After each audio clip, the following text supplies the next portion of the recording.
20 টাকা দামের একটা পাউরুটি দিয়ে ইনস্ট্যান্ট বানিয়ে নিতে পারেন ঘরেই গোলাপ জামুন। এই পিঠটা আর ও পিঠটা আমি রেখে দিচ্ছি, মাঝখানেরগুলো আমি সাইডগুলো কেটে নিচ্ছি কালার সুন্দরের জন্য।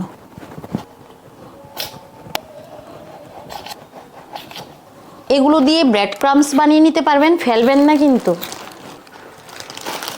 শুধু মাঝখানের অংশটা নিয়েছি। এগুলোকে এখন আমি হালকা উষ্ণ গরম দুধ দিয়ে একটা ডো আকার বানিয়ে নেব। দিয়ে দিচ্ছি কিছুটা এলাচ গুঁড়ো আর দিয়ে দিচ্ছি কিছুটা গুঁড়া দুধ। আমি এখানে এভরিডেটা নিয়েছি, এখানে হাফ কাপের মতো হবে।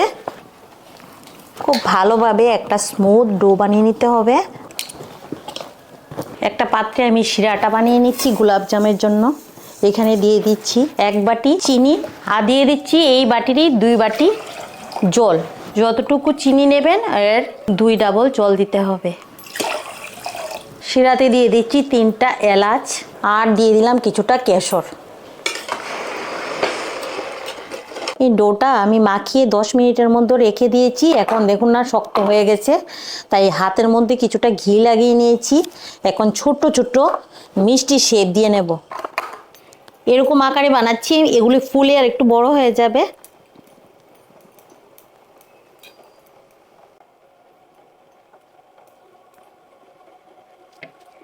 আঠারোটা মিষ্টি হয়েছে, এখন ভেজে নিচ্ছি। কম গরমেই দিতে হবে।